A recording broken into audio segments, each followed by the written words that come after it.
Assalamualaikum warahmatullahi wabarakatuh. Halo sobat-sobatku semua, jumpa kembali di channel YouTube aku.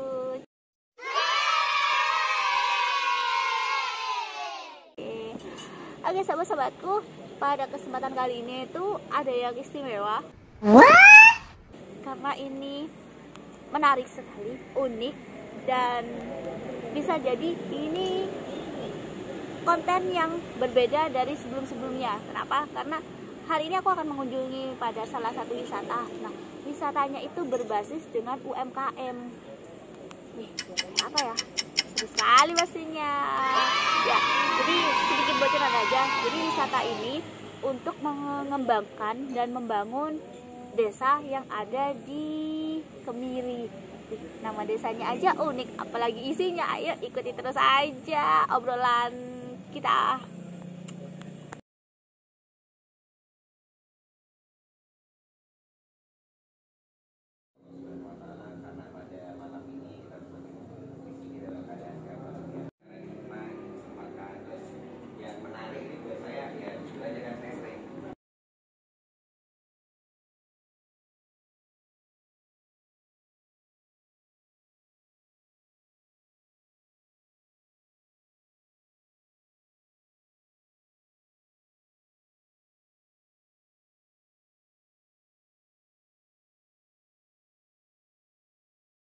Namanya Baidowi, Kades Kemiri. Nah, ini yang ingin saya tanyakan, Bapak kan di sini mewakili rakyat yang ada di Desa Kemiri. Nah, menurut Bapak proyek terkait serai ini gimana sih Pak programnya?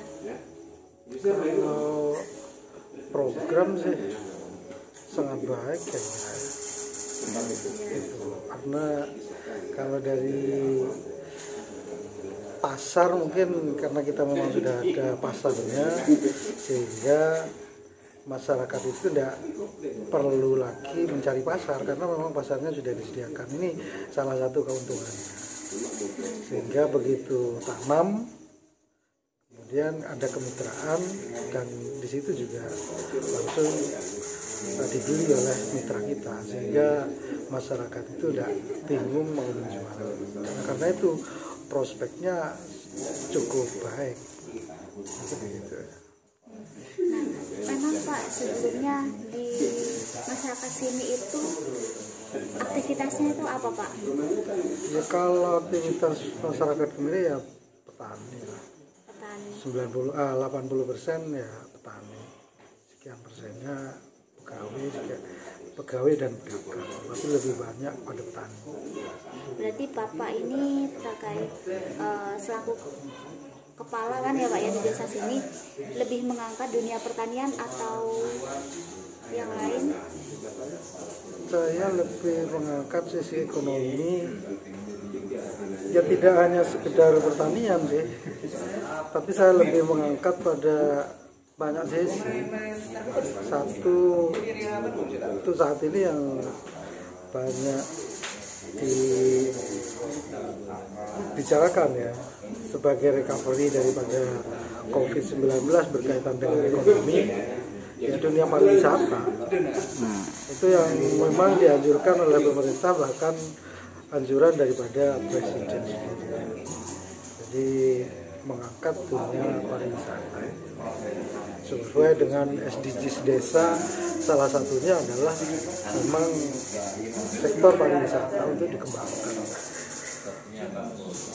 Pariwisata yang kita kembangkan adalah desa wisata. Desa wisata itu berkait dengan potensi yang ada di Desa Kemiri. Karena Desa Kemiri ini mayoritas petani, ya tentu salah satu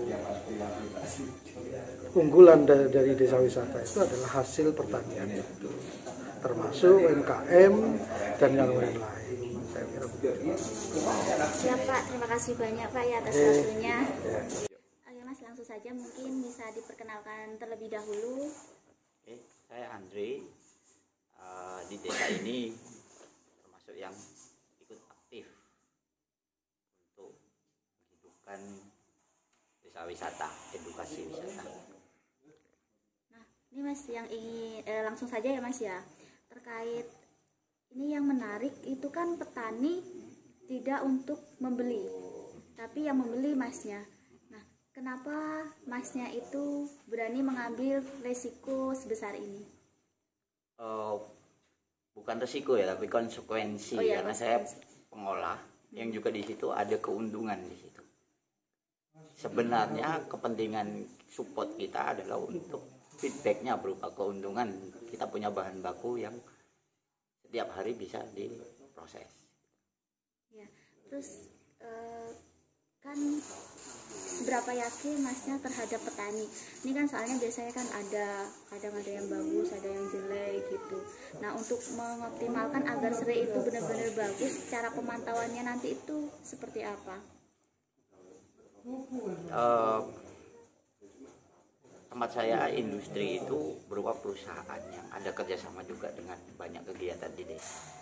Jadi secara moral kita itu sudah sangat pede, dan prioritas dari kemitraannya memang dari lingkup desa. Saya sudah kenal mulai sejak kecil dengan masing-masing petani, itu saya hafal. Dan kemudian kalau dia ngomong lahannya di sini saya tahu betul. Nah, ketika nanti udah panen hasil serainya itu kan serai kan ya? Ya. Serainya itu kan pasti diolah sebagai minyak kan? Nah, terus limbahnya itu dibuat apa mas? Seperti tadi yang sempat dibahas, ada banyak alternatif. Pertama, serai yang habis disuling itu bisa dikembalikan lagi kepada yang membutuhkan, kalau butuh pakan sapi. Kelebihan dari itu, seperti sekarang juga limbah kita kan diambil beberapa peternak, ada insya Allah 5 peternak yang rutin ambil tiap hari, tapi masih terlalu banyak bahan bakunya sehingga tidak terserap semua. Dari sisa yang tidak terserap itu mungkin kita jadikan bahan bakar lagi sebagai alternatifnya kayu. Jadi itu aja mas yang bisa saya pertanyakan. Terima kasih. Udah. Ini langsung saja ya mas ya. Ini kan mungkin sebelum kita membahas lebih dalam, mungkin kita perkenalkan dulu. Di sini saya Viro sebagai tim media temannya Mas Farhan. Sebenarnya saya ini fokus YouTube-nya itu terkait wisata. Ya wisata seperti kayak di gunung, di pantai itu. Cuman di sini tuh lebih unik terkait UMKM. Nah, langsung saja masnya mungkin bisa memperkenalkan dulu. Oh iya, nama saya Andri. Saya perwakilan dari PT Cahaya Maju Lestari CML. Itu grup dari HPI Agro tadi ya. Itu ya. Jadi bergerak di bidang pertanian dan perkebunan. Gitu. Nah, untuk yang di sini sendiri itu sebenarnya tanamannya tadi sudah dijelaskan. Tanamannya yang utama serai wangi, tapi tidak menutup hanya serai wangi saja. Jadi semua jenis minyak tanaman atsiri itu bisa dikerjasamakan sama kami, karena kita punya pasarnya untuk tanaman atsiri dan rempah-rempah. Nah, pertanyaan yang saya tanya itu kenapa yang dituju di Desa Kemiri ini mas? Apa yang dituju Kemiri gini? Jadi sebenarnya sederhana sih, karena saya sebenarnya orang sini. Waktu itu saya orang sini. Mengawalinya bukan dari sini, jadi kita lihat namanya potensi lahannya. Jadi mengawalinya itu dari Bondowoso dulu. Waktu tanamannya bukan tanaman atsiri pada awalnya. Awalnya tanaman atsiri serai wangi itu hanya sampingan, jadi bukan yang utama. Ya, seiring berjalannya waktu, kebalik tanaman atsirinya jadi yang utama. Nah setelah itu dilihat potensi lahan. Salah satunya yang termasuk sebenarnya sini. Kalau saya agak di bawah sih. Nah, potensi semua wilayah yang mendekati gunung itu memiliki kecenderungan lahannya lahan kering. Jadi bukan lahan sawah, lahannya cenderung tegal. Nah, semua tanaman atsiri cenderung itu identik dengan lahan-lahan kering seperti cengkeh, terus kayu putih, itu cenderung lahannya lahan kering. Jadi ya kalau kita ngomong wilayah sini, sebenarnya kalau sudah mendekati ke arah gunung itu pasti identik dengan lahan kering. Makanya tanaman atsiri cocok dikembangkan di wilayah seperti itu. Nah, terus komitmennya Mas sebagai mitra nih untuk agar petani itu benar-benar mau, untuk memikat petani itu agar mau menanam itu bagaimana, seperti apa Mas? Ya sebenarnya kalau kita kekuatannya cuma satu. Kalau ngomong partnership ya, partnership itu macam-macam. Ada yang dibantu di awal dan kawan-kawannya segala macam. Tapi yang paling penting dalam partnership itu cuma satu, setahu saya ya, adalah kepastian pembelian. Itu aja.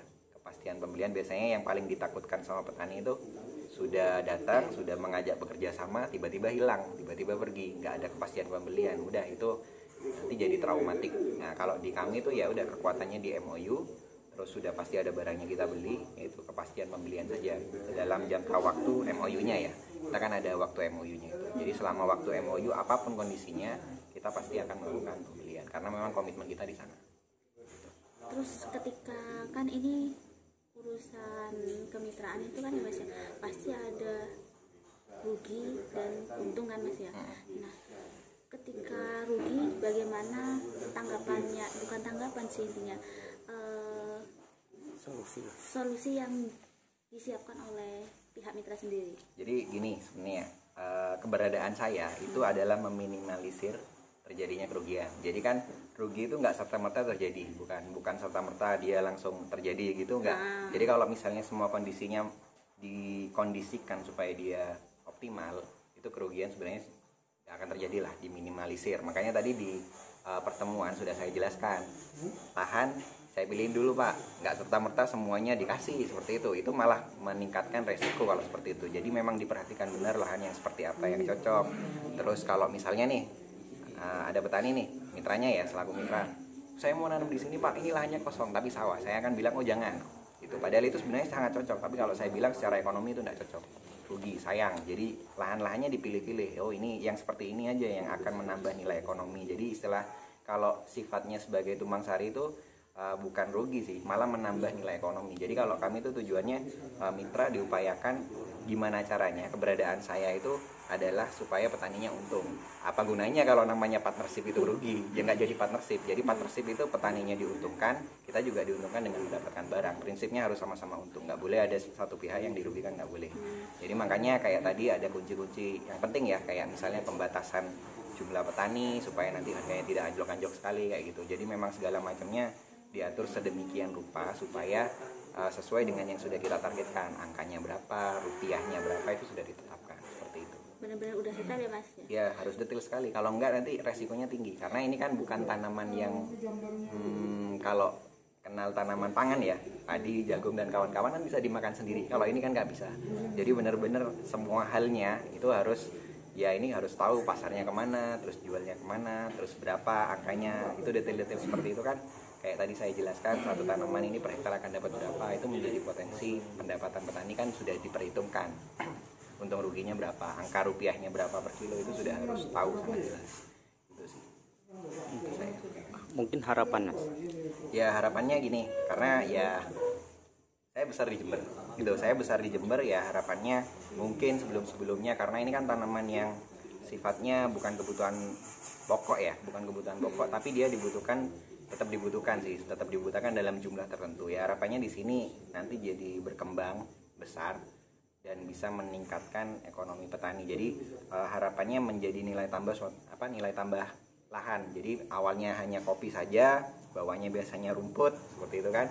Nanti jadi berkembang di sini, nanti ada sriwanginya bisa menghasilkan minyak, nanti diputar lagi, limbahnya diputar dibalikin ke pangan seperti itu. Jadi semuanya yang ada dari lahan itu bernilai ekonomi. Harapannya berkembang dan semuanya berjalan. Jadi dari petani mendapatkan keuntungan, dari pihak perusahaan mendapatkan barang yang diinginkan. Oke, terima kasih banyak ya Mas ya. Terima kasih sama-sama. Ya. Langsung saja ya Pak ya. Langsung. Mungkin Bapak sebelumnya bisa memperkenalkan terlebih Nama dahulu. saya Pak Mulyadi. Di sini saya sebagai Ketua Gapotan Maju Mapan, dan Gapotan Maju Mapan itu membawai 9 kelompok di desa kami. Ini langsung saja Pak yang ingin saya tanyakan kan terkait petani serai kan nantinya ini ya Pak ya. Kan ini untuk bibitnya sendiri kan sudah dibeli oleh Mas Andi sendiri. Sedangkan petani kan langsung mengelola. Nah, ini apa yang Bapak bayangkan mungkin, terus apakah Bapak seantusias nanti atau gimana ya? Saya rasa bagus ya, karena ini kan bisa meningkatkan, bisa menambah nilai tambah ke petani. Karena apa, di satu sisi ada tanaman seperti kopi di duren dan yang lain-lain, di bawahnya itu kan bisa dimanfaatkan untuk tanaman serai, dan otomatis secara nilai tambahnya juga ada nilai tambah yang sangat saya kira sangat bagus sekali untuk kedepannya. Memang di daerah sini terkait petani lahan-lahan itu memang masih banyak yang kosong atau seperti apa? Masih ada yang kosong, kan gini. Di sini kan ada terutama di lahan perkebunan itu masih ada kopi, masih dengan kopi, terus tanaman-tanaman pohon seperti sengon, dan sengon ini kayaknya sudah petani itu sudah agak bosan ya dengan sengon. Karena apa? Sengon itu di satu sisi sengon itu panennya 5 tahun sekali, namun kalau dikalkulasi dengan kopi dengan tanaman yang lain itu masih kalah. Dan sengon apabila berkembang di lahan itu, maka di bawahnya itu akan tidak produktif sekali, kalah sama sengonnya gitu.